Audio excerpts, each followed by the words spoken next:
How did I end up here again? Oh, what do you think of this backup place, sir? I'll take it. No, I feel like there was a part after that. I feel like there was...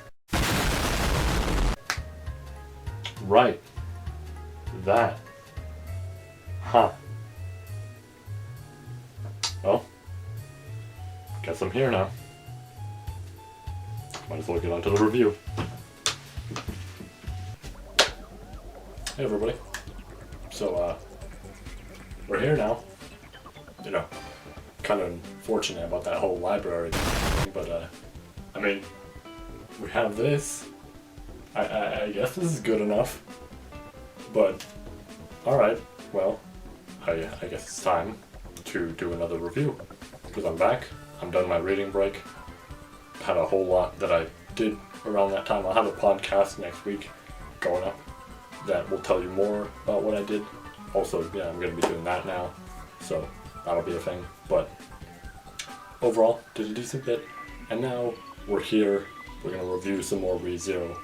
Today being the What Ifs, which fittingly, I'm making sure to upload this on April 1st, which is not only, you know, Subaru's birthday, but also pretty much the date that all these come out, because they always come out on his birthday. Like, a new one gets released, or at least from what I understand, that's how it works. There might have been a few years skipped, albeit, like, you know, there is like 2 left, technically speaking. We'll get into that, but yeah, so this is getting uploaded, of course, on the day that these, like, side stories would, of course, also be uploaded. And, you know, it's fitting timing. It's perfect, really. Did I plan for this? No. Honestly, I didn't really remember that these actually came out on April Fool's. So it's kind of fitting that we're doing this. I did plan it, however, as soon as, like, I got back to reading and I realized, oh shit, these come out on the same day. Right, but yeah, we're here. We're gonna review these. I've read them all now. Enjoyed a decent bit of them. One of them was okay, and I'll get to that. But yeah, these were definitely some really cool things. And to inform you, in case you aren't aware, right? Because I'm also gonna make this video decently spoiler-free, with the exception of one of them, right? And that's obvious on why I have to make the exception on one.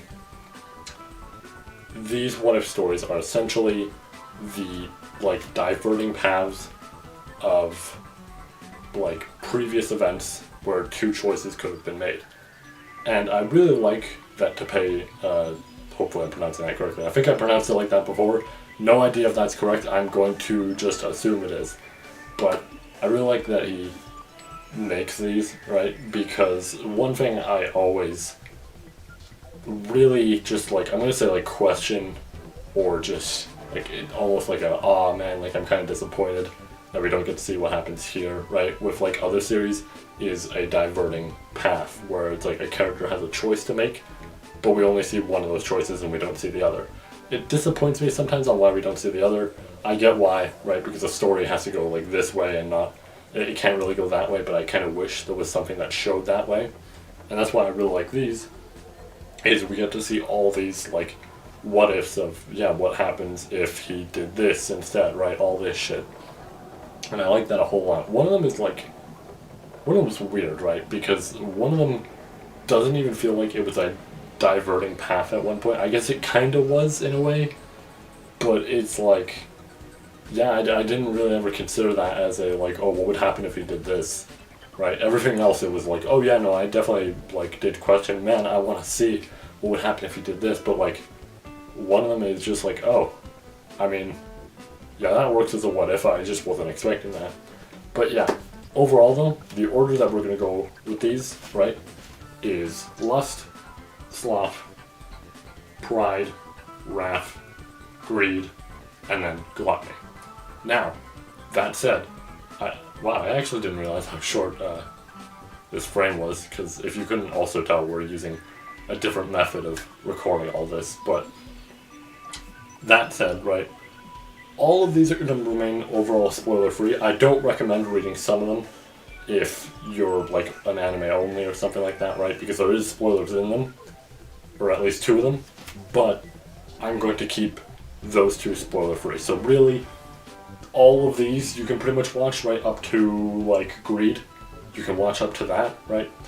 And then after I'm done with Greed, once I get to Gluttony, I recommend do not watch that, right? If you're an anime only. That is completely just spoilers. That is like, it takes place during an arc that has not been animated yet. So do not watch that, right? That part, unless you are completely cool with being spoiled. It probably won't make sense to you, but if you're completely cool on being spoiled, I guess feel free to watch it, but otherwise, just skip past that part, maybe get to my overall thoughts on all the what-ifs, because I'm going to try and keep that as spoiler-free as well, right?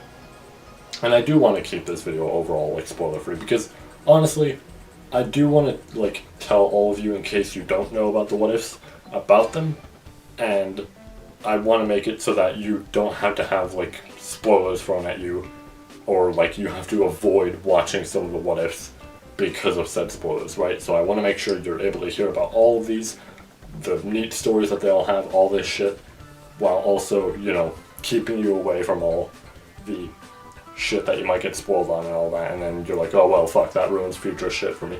Now, like I said, Gluttony, don't watch that, don't watch that part, but overall, the rest you can watch, right? But anyways, let's get into it. We got the first one coming right up, and that is the Sloth IF. Here we go. What the hell is this? Alright, so that was the Sloth IF. No, but in all seriousness, so here's the thing about this one, right? We got it, technically, but we also didn't.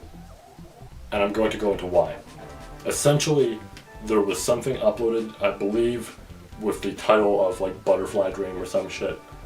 It got uploaded to the site where all these like chapters and all this get uploaded. Was uploaded, and then it was deleted.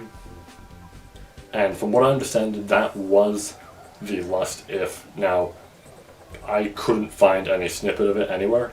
Maybe there is a snippet that I like just didn't see while searching, but I could not find a snippet of it, so I can't really even say much of what even happens. We don't really know, from what I understand, what happens. It just kind of existed, and now it's gone. Now, one thing I'm thinking is he might have not been, like, cool with what was written, right? Might not have enjoyed it. That's understandable if he removed it, like, for that reason. Plus, there's also the whole reasoning of possibly wanting to do more with the Sloth IF, because if it was just something really simple, I could understand why you would maybe want to change that, right, and make it better. So, yeah, it makes sense to remove it, right? Like, maybe it's going to be for a future arc, something like that, right? We got a side story of that, whatever it may be. I'm sure we'll at some point probably get it. I don't feel like that will remain something like unknown or just never touched upon in a way as like a Sloth IF, but I do think for right now we're just not going to have it, as well as not have the original thing that was uploaded, unless that's the joke. Unless the joke here is that it was uploaded for like a short amount of time and then deleted and then we don't get it, right? And then that's it. It's like, okay, you got it if you got it, but yeah, overall, there's nothing really to talk about here for this part other than, yeah, we don't have it, and if we do get it at some point, I'll probably make a part 2 to this or something, and then we'll review that, plus a possible NVF, because it probably will be, and that'll probably be the very last one, right? If we're being completely honest, that probably will be the very last one, but we'll review those together if that happens, right, in a part 2. But for now, there's nothing to do about that. So let's move on to Sloth. I win! My win! And now we have the Sloth IF, right? Now, I put Lust and Sloth at the top, because as much as I did want to go in order of arcs, which I did after this point, I wanted to put these two at the top because they'd be the quickest to discuss, right? Because I don't have much to say about this one in a way. Really, it's a nice little slice of life type of thing. To give you an overall short recap, because there's really not much to say, this is essentially the diverting point in Arc 3, where instead of Subaru like telling Rem that he wants to run away with her and all that shit, and she denies it, this is instead where she accepts that, they go, they live together, they have 2 children, that's it, right? You get these, like, you get introduced to like 2 other characters, the funny moments and lighthearted moments, all this shit ensue. And there's nothing really huge here, and not a whole lot like happens story-wise. I guess there's a couple of things I could mention. Number one, everybody is dead if that isn't clear, right? Everybody who's by the mansion and all that, right? They're getting attacked by the witch cult, so obviously anybody there is dead. This is still a decently dark story, even though it's very lighthearted. The very clear implication is, yeah, anybody who was over there is dead. They don't outright say it, I believe, because this is something I did actually read a while ago. Just to give some context, I read this directly after I finished the anime, because I had heard people talking about this. More so, I had heard about people talking about it because I rewatched the, third arc finale, the real finale scene, and I was like, oh, wait, what was those, 3 frames that went by, right? Those real split-second frames. And I had seen somebody mention that this was a, what-if story. I'm like, I don't know what that means, but I'm gonna search it up. And then I found this, I started reading it, I went for the entire thing, and I was like, that was a good what-if story. That made me feel a whole lot better after, going through absolute pain. And it was actually pretty nice. Honestly, I would recommend if that moment in the series, right, the third arc finale, or Season 2, Episode 1, if we want to word it the anime way, if that moment really fucking hurt you, because it sure as hell did for me, right, this was my favorite character and this show was becoming one of my favorites.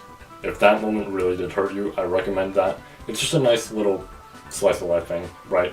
I will say also, in case you're new or anything, I will say, I don't prefer this over the, main relationship of the series, right? I think the main relationship of the series is the better one, but I do enjoy this, what-if story, regardless, right? I do like this one a whole lot. It's nice, it's lighthearted, all that. They have a really funny joke in there that I do want to mention, because it legitimately got a real good laugh out of me. And it's the joke of one of the characters being introduced here. It was also mentioned in Arc 6. I honestly forgot he was even mentioned, but one of the characters who shows up here and is also going to show up in a later what-if story, Hannibal is, I believe, how I pronounce his name. He walks in to Subaru and Rem's house, right? And because he's a paladin at this point, right? They're in Kararagi, if that isn't obvious.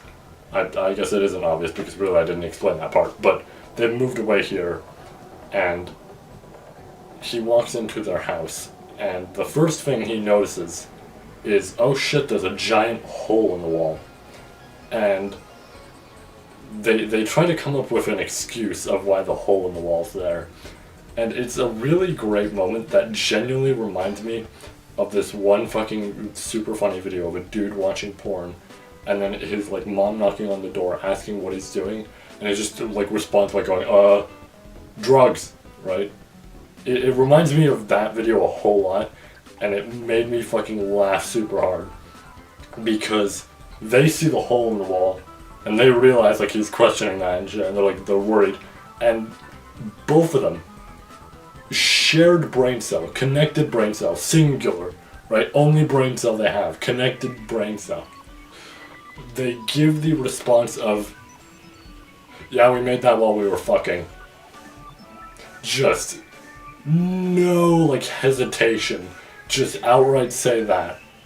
And then they reveal that it was made because essentially Subaru asked Rem to punch him because he could not believe that they were going to have a child, she was pregnant, they found that out. And it is it's the most fucking dumb moment that had me actually putting my hand on my face oh my god, these two are so fucking stupid, I love them, right? Actual just singular brain cell shared between them of just, yeah, they thought that first thing was a good excuse. They were yeah, we made that, mm-hmm. It's a great joke. I did like that one a whole lot, right? It was well done. Overall, though, this is a nice story. It's a nice little slice of life type of thing. Also, interesting thing to note, I did not realize, right? I knew that this was the Sloth IF type of story, right? Or this is the Sloth IF story. This was made to essentially say, like, this is what would happen if this was the diverted path from the third arc, right? All this shit. Something I didn't realize, though, is I now understand why those frames were in the anime. I thought that was an anime-only thing, because I was like, oh shit, they did that because the What If story exists. Wow, that's clever, right? And I mean, I think that's still true, because this did come out later than the light novel. I guess I'll have to find out when I read the, like, web novel version of the third arc when we get to that, right? But something to note is the fact that it is technically in here. I believe there's an entire chapter of it, as well as the actual artwork. Let me grab the full page. Yeah, so you get the full page art right here. Hopefully that's seeable. I don't know if it is. I might have to put it more in light, something like that. And then you also get, I think it's 216, if I remember correctly. I just found this out today, by the way. I actually did not even realize this was here until, like, today. Or I knew the art was in here, but I didn't know that the actual, like, chapters were in here. Like, you get the entire chapter full of this shit. I think it's a few pages long. It starts at 216, ends at, yeah, like 232. Yeah, 232, and then you get another illustration of it. It's real nice. I like that that's in there. That, you know, it's nice, because I'm going to read that, I'm going to see that, or I might not read that because I don't know if it's in the web novel version. But if it is, you know, it's like, I'll see that and I'll be like, oh man, that's great. Alright, time to enter the next page to go through pain again. But, yeah, overall, that's a great What If. I'm glad it's in here. I almost want to read it this way, but unfortunately, Yen Press isn't exactly great with the translations, so I'd love to read it this way, albeit I could make sure I have the corrections on my phone. Like all the corrections for the shit Yen Press fucked up, I could make sure I do that. Because if I do that, technically nothing goes wrong, right? Then I know what it's actually supposed to say on certain things, and then I can read that. I'll see. I'll figure out what I'm going to do with that. But overall, yeah, great What If. Let's move on to Pride. And now we enter the actual chronological order of the What Ifs, starting with Pride. So this one was interesting, because I didn't even know for a while that this was a diverting path, in a way, right? This is the one I was referring to in the intro, where I was like, oh, this is like a different path. That's weird, right? Because it didn't really seem like this would be one, but I guess it is, and it is neat. I do like this one a lot. There's a lot that happens here, and there's one thing that does happen that obviously there's a spoiler in there, but I'm going to make sure to cut that spoiler out, and it's not like it really affects anything. Like, honestly, you could actually cut that spoiler out, and, like, I guess some things wouldn't make sense slightly, but really I don't think it's that much of a problem. So, it's whatever. I'll just cut that spoiler out, and then now I can present this to all of you, especially if you're, you know, an anime only, you won't be spoiled about this shit. But let's go over all the events. So, this takes place during Arc 1. And this is essentially Subaru constantly dying and dying over and over again. He dies 88 times, I believe, essentially to Elsa, right? This is like during the very, you know, first bit. I mean, that is what Arc 1 is, but still. He's died like 88 times now, and is trying to figure out what he can do to, like, essentially solve this scenario. And first of all, he's gotten pretty good at killing the 3 thieves that I forgot the names of, but they're now just dead, right? He's found out an efficient way to kill them. And he's essentially planned out a way to have the guards try and, you know, restrain Elsa and arrest her. That doesn't work out. She's way stronger than them. Until, of course, Reinhardt shows up, just like the original path. And he essentially tries to strike her, does a lot of damage, but here's where the interesting thing comes in, right? Subaru essentially rescues Elsa and walks her all the way to melee, right? To get her healed and all that shit, right? So that's like a huge, like, oh shit, he's actually helping her. And essentially, he does that to have her in his debt, right? In case he ever needs her, then he can essentially use her and all that shit, right?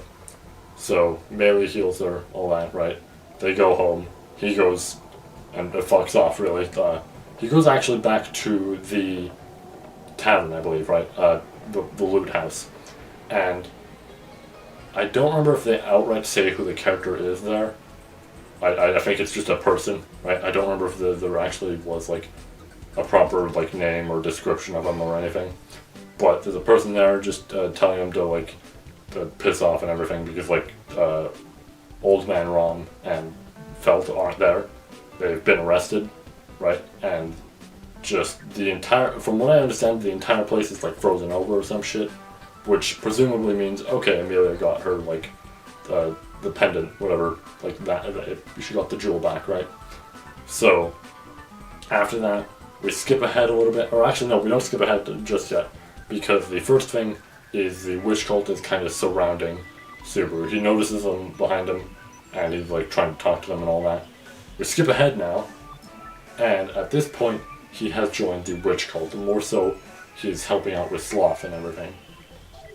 And now he has, I think, from what they explain, like he has his own house. With this, it's a quote-unquote, like, a benefit. I think he's actually in the cave, possibly, during this time. I don't remember. It's either the cave that, like, you see, or he's in his, like, own house or some shit. But he does also learn Amelia's real name this way, right? Or more so because of the royal, like, candidate elections going on. He learns her name, which, if it isn't obvious, he also, like, didn't know her name, because this is when he's constantly still dying, and he never really gets to ask for her name. He hasn't met her properly, right? So, he learns her name, and Betelgeuse is trying to essentially, like, motivate him to go and, you know, kill her, right? Like the normal type of route and everything. He's trying to kill her and all that. And we learn from here that Subaru has died many times during this. A lot of this story is he's died many times, right? A lot of the Pride stories, he's died many times constantly to get his proper route. And he essentially kills Betelgeuse, and he doesn't have the problem of the fingers because Melee was actually taking care of them. He hired her, she took care of all the fingers. At least this time, right? Because previous paths didn't go so well. But this time, she killed all of them, and he killed Betelgeuse, and bam, just like that, that's all finished. He doesn't get the authorities, by the way. In case you're wondering, he does not get the, like, witch factors. So, that doesn't really, like, take any effect here, right? But then he speaks to Melee and all that, and, like, he's just like, yeah, I need to hire you because of, like, all this, it's for my plan, all that. So now we get a little bit later into the third arc, and from here, we have the events of the White Whale, and essentially Krush and Wilhelm are erased from history, and now Felix has lost essentially his purpose in life, right? And from here, we learn that Subaru has died countless times to essentially prevent him from suicide and try to get Felix on his side. Essentially, in a way, like, brainwashing him, quote-unquote, to have him serve Subaru, right? So, it's like, kind of a dick move, but I mean, I guess he is, like, saving Felix, so to a degree, it's, like, it's kind of nice, but this is for a plan that isn't really, good, quote-unquote, so, you know, yeah, it's not really a great act he's doing. But after this point, we skip ahead a bit to him getting help from Elsa in killing Regulus. Yeah, he's dead, right? Elsa absolutely chopped him up and throws him into the fire, and they just watch as he burns, and that's that. After that, he's dead, boom, we're done, they walk away. And then the next thing that happens after this, right, is essentially to make all of the, like, royal candidates, other than Amelia, of course, right, who he's, like, at this point he's completely crazy over. He knows her name, he knows, like, more of what she looks like thanks to the poster and all that, right? All this shit, like, he's going crazy for her, essentially. We learn from this point that he's trying to thin down all the forces and shit of the royal candidates. And one of the things he does here is have Felix, who, you know, still has, of course, like, his memories, his name, all that and everything, so it doesn't really affect anybody, right? It doesn't affect Julius or something. He essentially goes and has a drink with Julius, and that drink is poisoned because of the, you know, he's serving Subaru, not, like, cruise or something, right? So he's serving Subaru, and as a result, Subaru asks Felix to poison his drink. He does it, bam, Julius is dead after that. There he goes, right? And we essentially learn after this point that all of them are helping him out so much, right? Like Meili, Elsa, Felix, they're all helping him out so much at this point, right? That he is slowly but surely just absolutely taking up forces on both sides. Both, like, the royal candidates, he's, like, essentially running them down to the point that none of them, except for Amelia, are participating. So now she technically is king, right?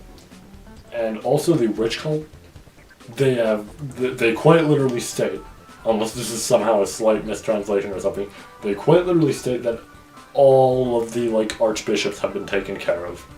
Which, that's insane. That is legitimately insane, for reasons that I'm not going to go into, of course. But, for those who know, that is actually insane, right? I'm genuinely confused on how it, perhaps because of, you know, a certain amount of them in the group, right? I have to really be careful with my words here, of course, but perhaps because of that. But I don't know. One of them, I'm just like really questioning on how, right? But from there, essentially, like the royal candidates are narrowed down to one, and the witch cult is essentially no more, right? I mean, I guess we don't know if like Pandora and all that are still around, but essentially for the most part, pretty much all the witch cult is no more, right? And now we reach a point where the entire kingdom of Lagunica is burning. His final step in his plan was to burn the entire kingdom. And this, of course, results in the death of sacrificing, you know, like Felix, Meili, who pretty much dies as soon as we learn about this shit, as well as Elsa shortly after. It's implied that she dies here, but it's shortly after. We'll get to that in a moment. Reinhardt shows up, tries to stop Subaru, and is, like, genuinely is angry. For the first time ever that we've seen him angry, he's actually angry. He's, of course, trying to go kill him. Elsa stops him and is pretty much going to sacrifice her life to essentially have, like, Subaru run away, because she sees him as a valued customer who let her do what she wanted. So, you know, she's cool with it, right? She's going to let him run. And one of the witch beasts actually tries to grab Subaru and, like, help him run, which almost implies that, like, Meili's just barely hanging on, right? Because she's just allowing that to happen, most likely. Or she is dead and somehow that, like, witch beast still has that mindset, but still. But from here, Amelia shows up, she kills the witch beast, and shortly after kills Subaru after he proclaims that he is the, like, Sin Archbishop of Pride, you know, Subaru, and runs at her, for, like, actually tries to have her kill him, right? That's the whole reason he runs at her. He has no intention of fighting her, but he wants to be killed by her. She kills him, that's it, right? And from here it's interesting, right? Because he's died a whole lot here, right? I don't remember what the exact count, if there even was one by the end, of how many times he's died with this If story, but he's died a whole lot. But the implication with this end, right, with the way he dies here, is that he does not return. The whole implication with this is this time he does not return. After this point, he is dead. And that is it. And that is, like, crazy to me, because it's like, man, this entire kingdom's burning. There's a whole lot of the, like, main cast and shit that are probably dead. There are a decent bit of the main cast who are dead. Man, that is, that's quite the way to end it, right? And yeah, that's it for the Pride story. It's decently, like, well written, I'd say. It's interesting to see all this shit go down the way it does. I do like this more villainous plan that he gets because of his, like, out of nowhere insane obsession with Amelia, right? That does almost make him similar to the, like, witch cult. It's really cool. I like it a whole lot. I like that these characters do, like, you know, Elsa, Meili, Felix, all of them become more, like, connected to him in a way, because he is, like, legitimately crying, like, when he's talking to Reinhardt and is, like, holding the corpse of Meili, and all that, right? He is legitimately crying there, and it's like, damn. In a way, it kind of shows that it's like he was technically growing attached a bit to these people, right? There still was a human part to him. But yeah, I do like it. It's short, it's simple, it doesn't go through too much. I mean, albeit it is decently long, right? But pretty much all the If stories are. Like, even Sloth is decently long. But it's long because it's multiple chapters. If it was just a singular one, it would take no time at all, right? But yeah, overall, it's a nice short story that gives this neat little path for him of just like having all these like actual villains, and also Felix. I don't want to call him a villain, although from what I understand, he was actually originally originally was going to be the main villain of the series, but then Karush was made, and it was like, yeah, no, fuck that, right? But it's interesting to see, you know, Elsa and Melee like joining his side and all this shit, and like him descending into this madness. I like it a whole lot. This one's pretty good, honestly. And now we're on to the Rapid, and this one, I'm gonna be honest, I wasn't huge on this one, mostly because on paper it's cool, right? The idea of this one is decently cool, but I'm not entirely sure I like how it was executed. This is one of actually the few times, I think actually really the only time in the series, where I was just kind of like, that was alright, right? I think this really is the only time in the series where I was like, that was alright, reading something.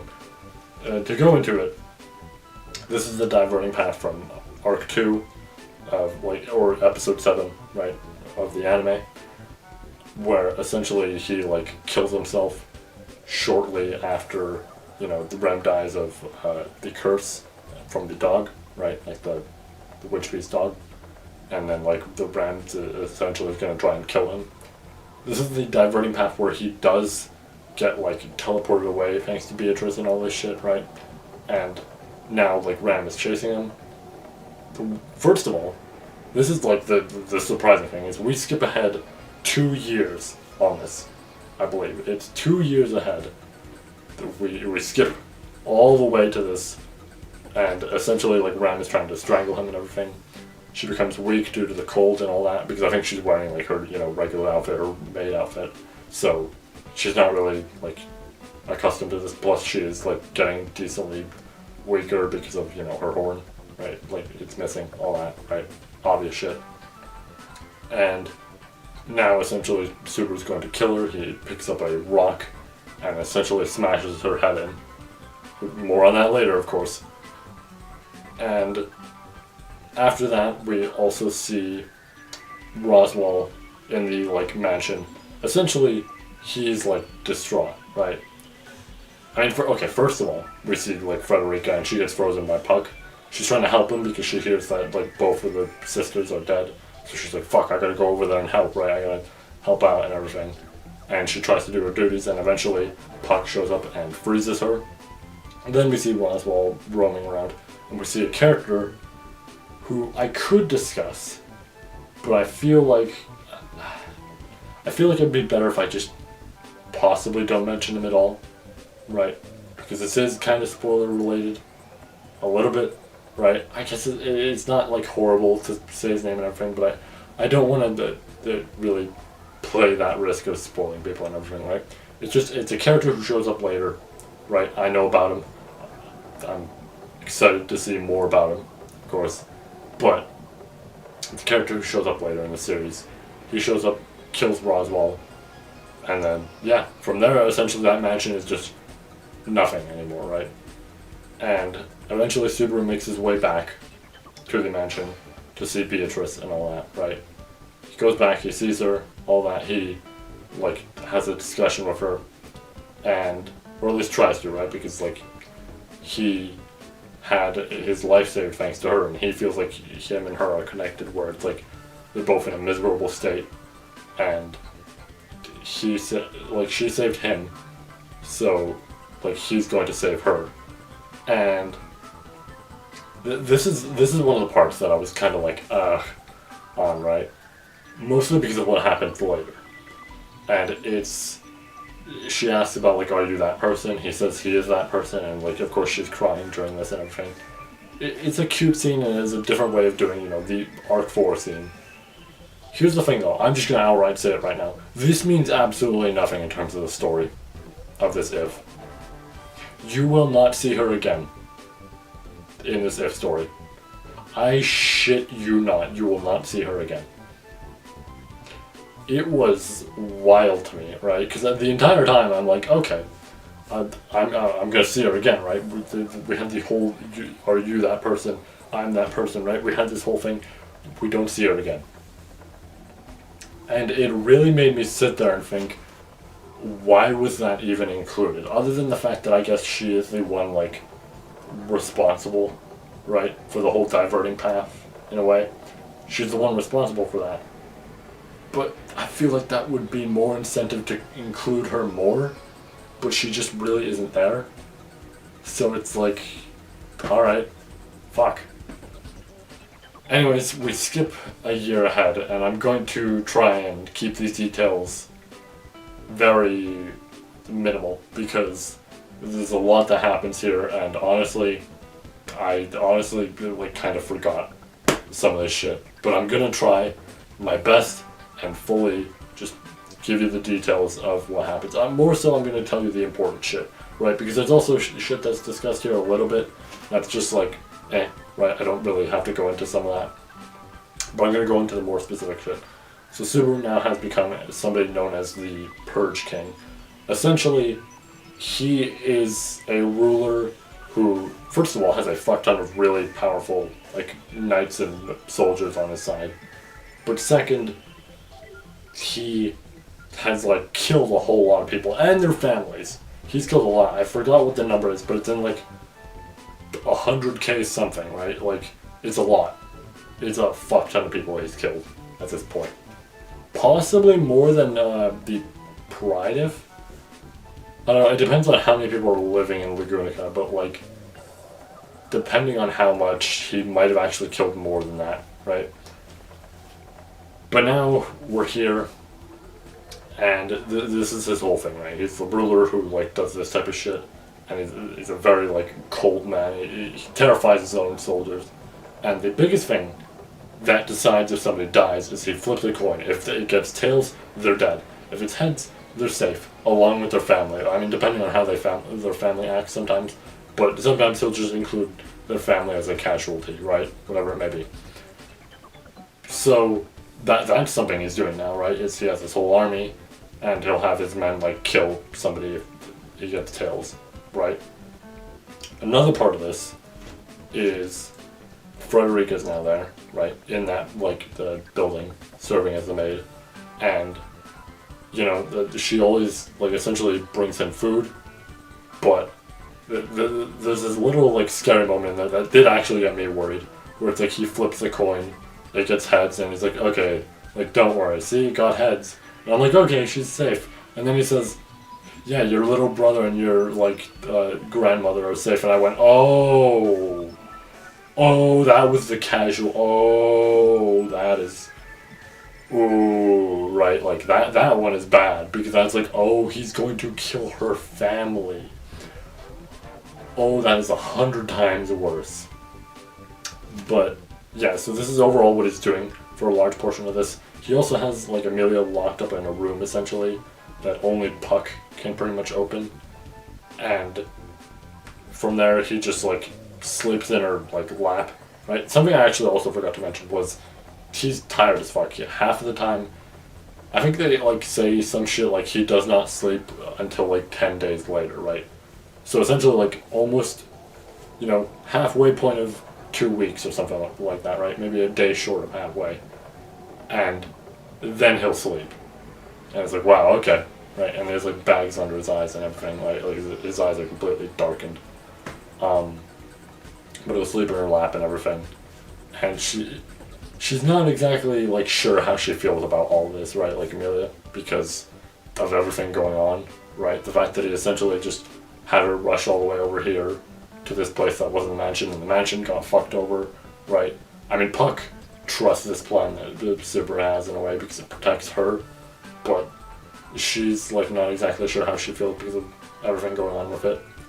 But eventually, the soldiers find out that Subaru was the one who killed Roswell, so they're pretty much able to get Reinhardt to come in and try and arrest and also execute, of course, Subaru. This ensues a bunch of battles where Reinhardt's fighting the guy that I mentioned earlier that killed Roswell, as well as, later on he tries to also fight Puck and Hannibal. He's here too. I actually did also forget to mention that. This is the other story that he's in. He fights them, kills them, of course, right? They're not going to be able to beat Reinhardt. And eventually Subaru goes into a room, or rather his room, but it's a room within there, where they essentially he had a bunch of books just piled around, but behind those books, I believe, were the entrance to this and everything. And from there, it's revealed that Ram was chained up, just in there, right? And from there, he just unchains her and lets her kill him, and that's how he meets his end. And that's pretty much the entire story. It's a weird one, right? Because on paper, it's neat. I do like this idea of him becoming this Purge King and having this very dark decision making and all this shit, right? And I do like all this stuff, and I did like that plot twist in the end of Ram still being alive and actually him using her to kill him. I like that. That was a neat plot twist, and I'm like, oh shit, yeah, that works out, right? That works out well for a good ending to this. But overall, I really wasn't huge on it. I felt like there was just a lot of the time there was shit that did actually kind of need context here and there, a little bit with certain events. Then it's just I don't feel like it was really done that well, right? More so context because there's a whole lot of there's 2 years in terms of time skip at the start, right? And then there's another year in terms of time skip, and that has me thinking, why did it take this long for Ram to get to him? Why, how did he get to this position, right? How, a whole bunch of shit a whole bunch of shit relating to this made me just think, how did this happen? Why did this happen? All this, right? It didn't feel like there was enough there that really told me more about this. Don't get me wrong, I like the idea of this, but I don't feel like it was done well enough. And also, like I said, the Beatrice thing, it's really weird to include her in there and even mention her a bit at the end, but it amounts to nothing, right? This character was kind of responsible for this whole route happening, but why is she not in there? I don't know, it was something that did just kind of disappoint me, and it's decent, right? I had a decent time reading it, but it wasn't anything huge. But overall, it was okay, right? There was neat stuff in there that I did enjoy seeing, but I do feel like it could have been better. But anyways, on to the next two, which really might be my favorite. But, of course, the only non-spoiler one is the next one, right? Which is Greed. We're going to get to Greed next. After that, reminder, spoilers, so be careful. Of course, maybe click off the video, or maybe rather go to my overall thoughts, because I'll have spoiler-free shit there. And if you don't care, of course, continue watching. But anyways, on to Greed. This one will be spoiler-free, though. Don't worry. Life is pain! I hate... And now on to Greed. Now this one's also from just an overall perspective decently short. Actually, there's not a whole lot that happens here, but I'll just overall explain it in a short way, but a good way, right? So this is the alternate path to Arc 4, where Echidna essentially tries to make the contract with Subaru, and instead of saying no, right, telling him to fuck off, this is where he accepts it, right? So a couple of things happen here. First of all, he has a black gem now that if he, holds it and everything, he can speak to her. She also can speak inside his head normally, but she can't hear his thoughts, so he would have to speak out loud. Whereas this place is, free from the whole speaking out loud. It's also in its own, realm of time and everything, right? It isn't like Arc 4 where it kind of affects the time around him. This is just his own, he gets to be here, and this does not affect the world outside. And essentially, of course, she's trying to help him get down the right path, right? the thing is with this, right, if it isn't obvious by the way she explained it in Arc 4, which might not be because, I mean, the anime does kind of butcher that explanation, and it's kind of unfortunate, right? You have to look at cut content stuff or just read Arc 4 to see it. But the thing is with this, if you don't know, is the correct path isn't exactly a good one. And to go more into this, what we learn throughout this story is how every character acts towards Subaru now. First of all, Petra, she's not much different than normally, except a couple of things. I mean, she kind of is different. First of all, she doesn't look up to Subaru as much because he's a very, like, gloomy, I'm going to say, character now, right? He's, like, very much in despair because essentially his motive right now is he will save, like, anyone, right? He will save anyone and everyone. Even if it means they're sad afterwards, or right? Or, like, it's not the correct way they feel, whatever it may be. He'll save them, right? That's how it is, like, essentially what that is. And this kind of, like, creates this guilt inside of him, right? This guilt and depression where it's like he constantly doubts if this is correct because people aren't exactly, you know, feeling too hot. Some of them aren't feeling too hot. And a lot of them have changed just completely. One of them, you know, of course, being Petra, she sees how he is and just doesn't feel like he's the same way as he was before. As well as during when they have meals, instead of having it with everyone, he has it just by himself. Or rather with Amelia, we'll get to that, right? Or I think sometimes he does have it by, I don't remember if they say if it's sometimes by himself or like it's always with her. But regardless, one of the two, right? Instead of just like having meals with everyone, he does that. And she can tell that it's like he's not the same person he was. So that's the first person affected. The least bad, by the way. Honestly, the least like bad effect. We then get to Garfield and Reinhard, and Reinhard is now serving the camp. We'll get to that we'll get to why in a minute. But Garfield is just angry, right? Unlike current Garfield, who looks up to like Subaru and views him as a captain and everything and as a bro, right? This one fucking hates him because this is like the sanctuary was liberated, but not in a way that would, like, you know, they didn't help Garfield resolve anything. They didn't have him view his past, all that, right? He stopped clinging to the past and all that. They didn't do that. So him leaving the sanctuary was just like something that actually fucking upset him. And that, you know, creates quite the thing. Now he hates Subaru and pretty much is overall, like, angry with him and with some others and all that. Then we get to Reinhard, and he's now serving Amelia's camp, which sounds great until you realize it's because Felt ran away from the royal selection, and now he's in a he's slightly just more like gloomy himself in a way because of that, right? He feels like he wasn't able to be like a proper knight to her and everything. We also find out that Subaru is responsible for that, for making Felt run away, but he's not going to tell Reinhard, of course, and it's just like, oh man, okay. So yeah, that happens. Then we move on to the other characters. Roswell kind of acts the same way he does as per normal because this is like the correct path to him. Subaru's still not happy with him, by the way. If that doesn't seem obvious by the way he normally acts in Arc 4, even when like presented with this shit, he's still not happy with the man. But then we move on from there to Rem, and Rem has a huge difference. She completely is like respectful to Subaru and is like essentially serving him as another, you know, the master in the mansion and everything. And it's fucking something, alright. I think there's a certain one that's real bad before this, I think. Yeah, actually it's before he even goes to Roswell, but I'll get to that, don't worry. I didn't forget.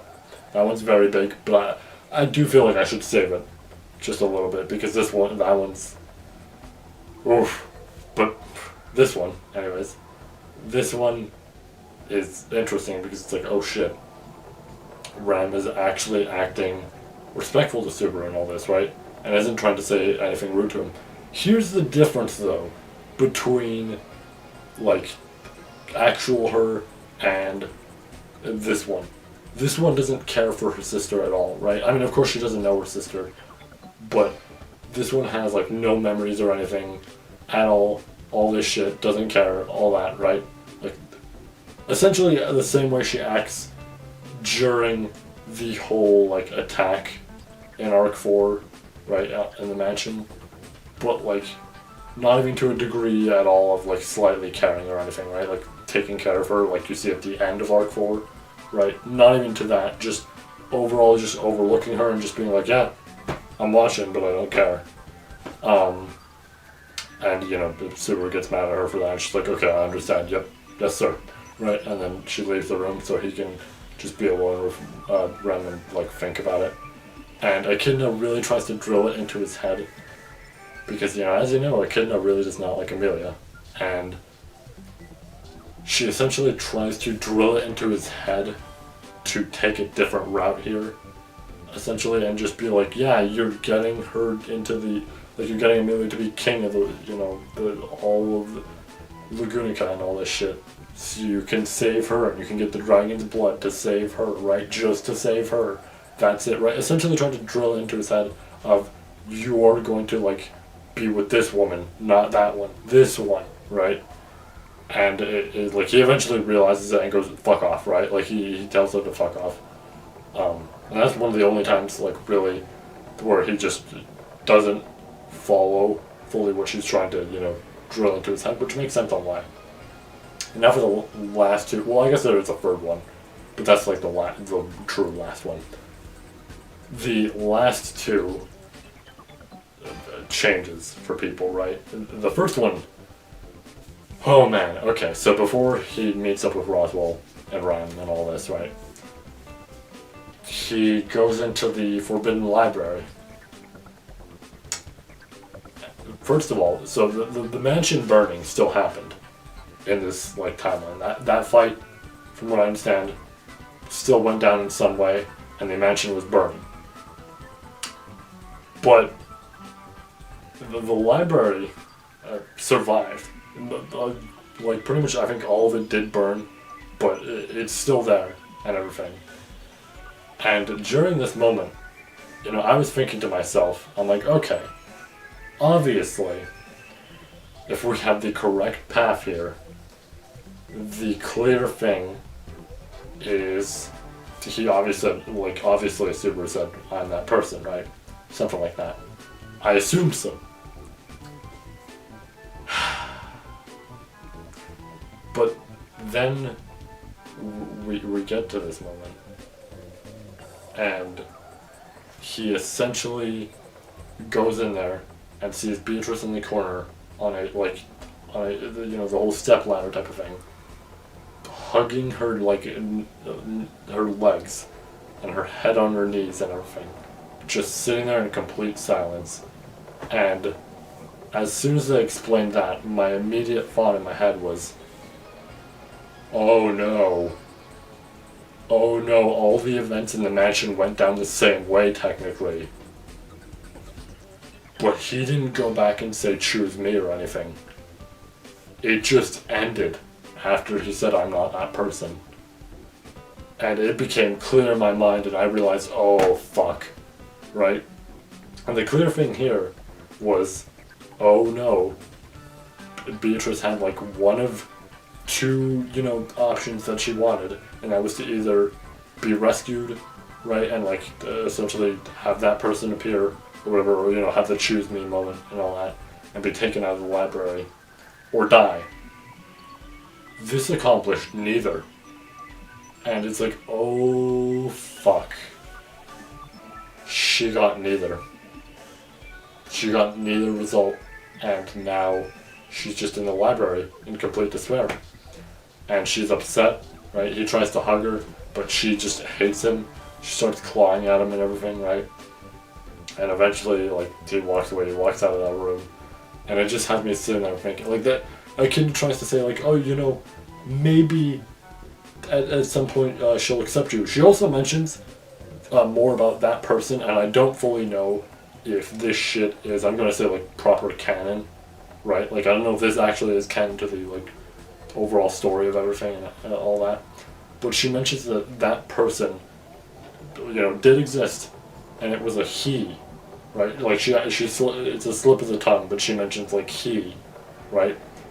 And as soon as I saw her say he, my brain, right, without going into anything, my brain immediately realized, oh, him? Oh, him. Oh, at least, you know, I thought that was the implication there. And I was just sitting there like, oh shit, okay. Yeah, that tracks. That adds up. That, with the amount of time, yeah. No, that adds up. But that was something a little bit crazy to read. I don't know if that is, like, proper canon. If it is, sick. Now I, like, know more, possibly, if the overall implication I got from that is correct. But from there, you know, walk away, we go for the events of Roswell, Ram, all that. But then the final stop, essentially, final stop is at his room, but the final stop out of all the people here, right, in their own respective rooms, is Amelia. This one's simple to explain. Essentially, she's acting the same way she did in Arc 4 during the, like, essentially the one end where, you know, he's bitten, like, all over by the rabbits and walks back into the sanctuary, or not sanctuary, well, yeah, I guess like the area with the trials, right? Yeah, essentially the sanctuary. I don't know why I'm struggling to say that. But he walks, like, you know, when he walks back into there and sees her there, right, with the way she's acting, she's essentially the same as that, slightly more sane though, right? A little bit more sane, but she acts the same way as that. So that's the obvious, like, oh fuck. She also has her hair cut, right, like her hair cut short. And I'm gonna be honest, seeing the design of that, I kind of sat there and I was like, I kind of like that more, right? I like the long hair, obviously, but I almost like the short hair more. I almost like that more. It looks nice, right? It looks good. But yeah, so she's acting like that now. So obviously you can tell how all these characters are different and why this is the correct path, but not the good one, right? And from here he goes back to his own room. Elsa is there because she had just returned from her mission of trying to find Gluttony, right? And she was waiting for new orders because she's following him, right? She's following essentially Subaru's orders. And the big reason why, like, she's even here in the first place is he rescued her from the mansion fire, so now she serves him, as well as I think Melee also, but we don't really see her at all. And essentially what he requests her to do is just lop off his head. She does it, right? Like, she asks him if he's alright, and he's like, yeah, I'm fine, just do it. And she's like, okay, and just does it, right? And then he returns by death. He talks to Petra again, and essentially it ends after that point. I mean, you get a little bit of a Echidna talking to herself and all that, but essentially we end after that point. And I do like this, like, what if a whole lot, right? It does give this interesting perspective of, like, yeah, this is why that whole contract would be a horrible idea, because not only would he be dying a lot and would he be filled with despair because of those deaths, as well as the guilt they would feel about these people, but also these people, look what happened to them, right? It's like, yeah, no, this is a really well written one, right? Even if it's really just talking overall, there isn't any big events truly, it's just talking. That talking is good, and it reveals so much about this shit that it's like, you know what? I'm real glad we ended up the way we did, which, I mean, obviously, yeah, makes sense, but I'm real glad we ended up at this point, right? It's good. We didn't have to deal with all these characters feeling like this. It's nice. But I do like this story a whole lot. Probably my second favorite, honestly, out of all of them. And now we get on to my favorite. Reminder, spoilers in this one, if you're an anime only, or you're not even on Arc 6, because it's related to Arc 6. So, full spoilers, right? Gluttony's next. Don't watch it if you're, like, you don't want to see spoilers. Just skip ahead to the overall review. There'll be chapters, of course, that are available. They'll be on the side after you click the bottom, right, like the little bottom bit. But yeah, anyways, Gluttony time. Hello, everybody. My name is Markiplier, and welcome to Five Nights at Freddy's. Now we're on to the Gluttony story, and this one's easily my favorite. Not because this is, my favorite arc in the series, or like related to it, right? But because this one is actually so well done. I kind of want this one to be animated. Honestly, I kind of want this one to be animated. It's that good. We start off, we get Subaru talking to a little girl, part of a village that he essentially just destroyed with Shaola, right? She's here, by the way. I don't even know if they explain how she's here, right? That's the one confusing thing to me, is how is she here, right? I guess if she leaves the tower, it might be fine, but I thought the implication was if anybody leaves the tower, that's a problem, right? I don't know. That part was a bit weird to me, right? But I guess if they leave together, it might be okay, who knows? Maybe if he's still participating in the trials, But whatever. This is still really good, though. But there's a little girl, just last one of her village because the entire place has been destroyed thanks to Basuber ordering Shaola to kill everybody there. And he's asking that little girl if she knows his name. With the little girl, after a while, of just struggling because she's horrified to die, right?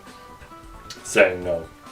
And we find out later, from this point of course, that essentially he's been killing anybody who knows his name to essentially get the Book of the Dead from them, right? And then read more about himself. It is to a point though, with this shit, that it's gone crazy with the whole murder becomes a habit. This, right, reading the books, all this, that he essentially is now actually kind of fucking schizophrenic in a way that he's just imagining everybody's still there partying along with him, right? And they're all there with him talking all that shit, right? Telling him about the journey and all that. And it really is a fucked whole thing of just he's constantly doing this to people till eventually he gets enough Book of the Dead to find out everything he needs to know. He drowns the entirety of the Watergate city. That shit gets drowned. Everybody in it is dead essentially, except for Garfield and Otto, who are killed shortly after, but then also Reinhardt's fine, and from what I understand, Old Man Rom and Felt are fine. Right, he goes to rescue them. Or Reinhardt does, of course, just to specify. And yeah, it's a lot of people at this point are really fucking dead. And it's to a point that also all the archbishops, with the exception of Capella, are dead. Capella, though, straight up has, from what I've seen of the side notes that, are just on the wiki, because I wanted to make sure that, okay, if there's anything that isn't mentioned here, but was mentioned in a Q&A or something like that, right? Whatever it may be, I wanted to make sure I got the extra details. And one of the things I had seen there was that Capella apparently just, heard about this shit that was going on and went, no, fuck that. I'm not getting involved, fuck that, right? Which is crazy, because it's oh, wow, okay, the immortal, quote-unquote, one of the witch cult is just no, fuck that, right? No, we're not doing that. We're not going near them.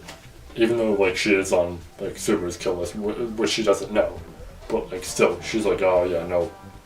And that's really interesting to me, because, she fears him, and that is, funny to me. This character, of all people, fears him, right?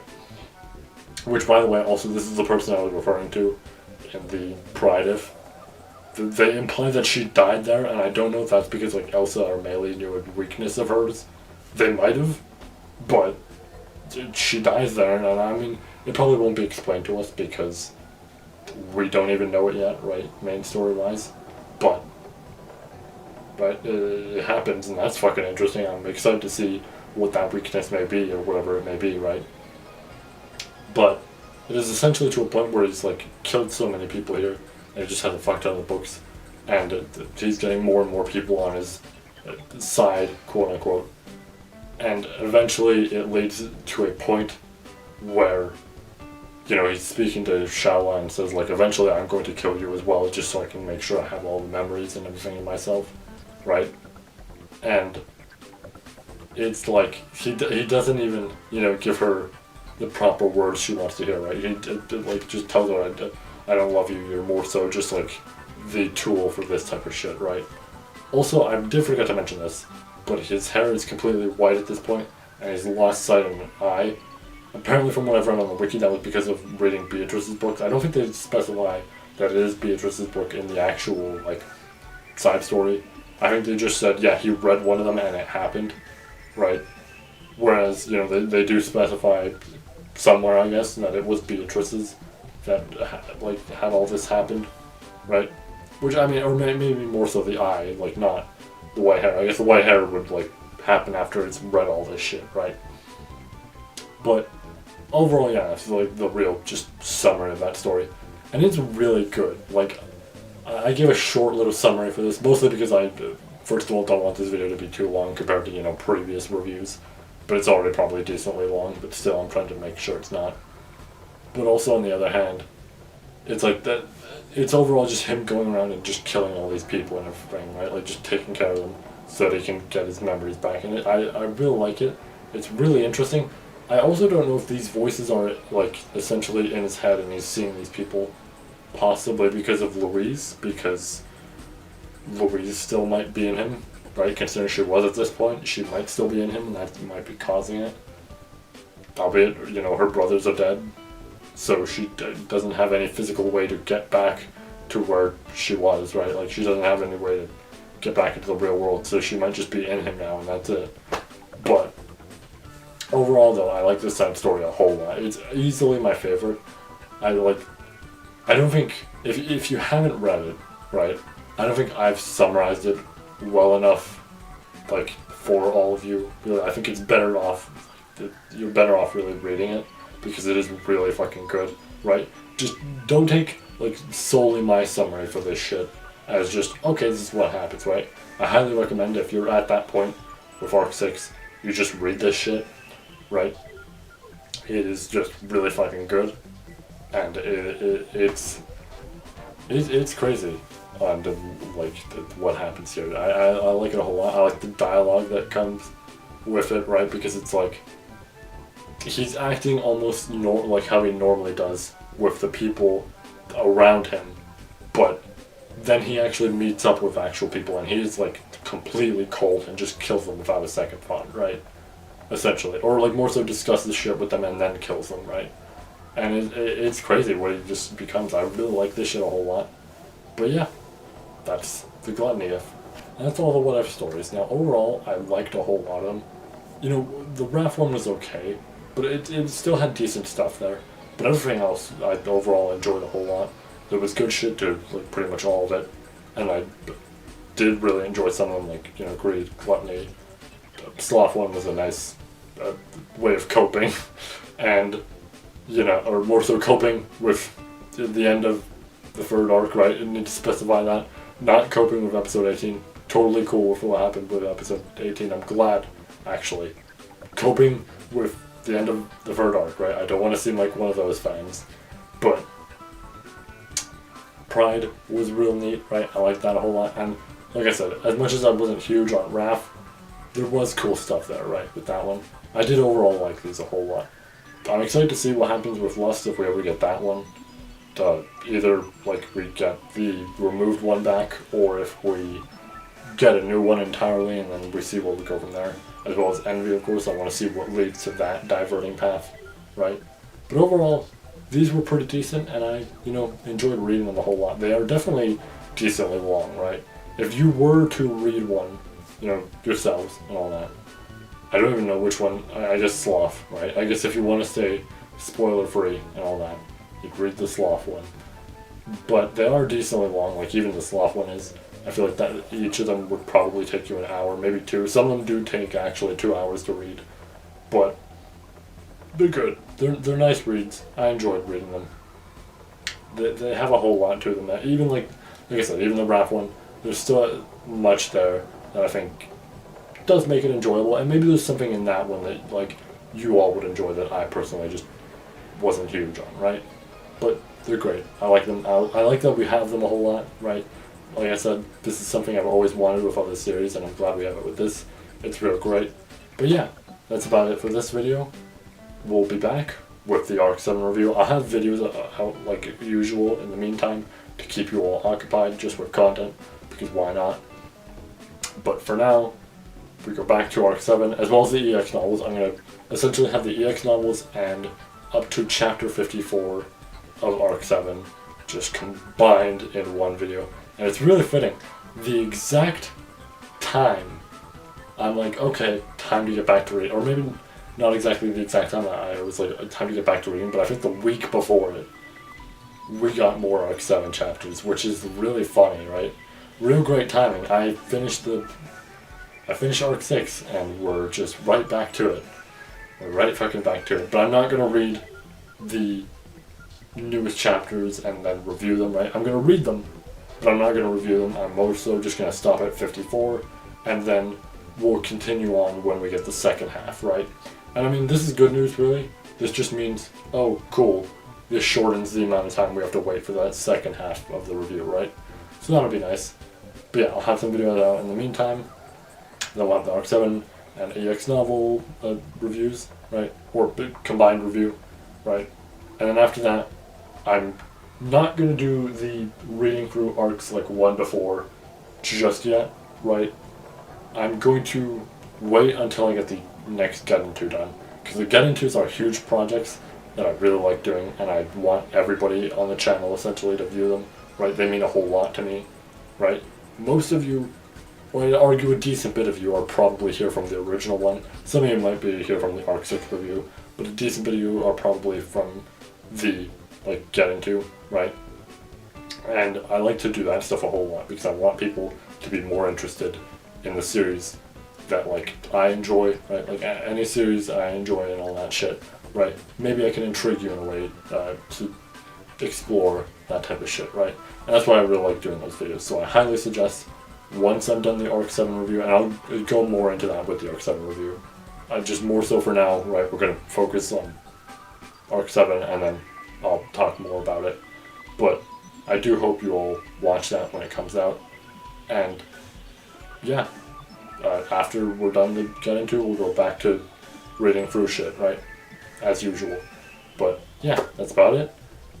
You'll have some videos to occupy you all in the meantime, and I'll see you all hopefully with the Arc 7 review. Unless you aren't there anime-wise, you know, or maybe not anime-wise, but like you're anime only and then you're watching this. In that case, wait a bit and you'll see the Arcs 1 to 3 quote-unquote review. I mean, like, I guess looking at both, you know, the anime and the novel and then giving a review, that type of thing, right? I guess you'll see that if you wait a bit, but there'll be stuff to occupy you in the meantime. But yeah, anyway, see you all at Arc 7.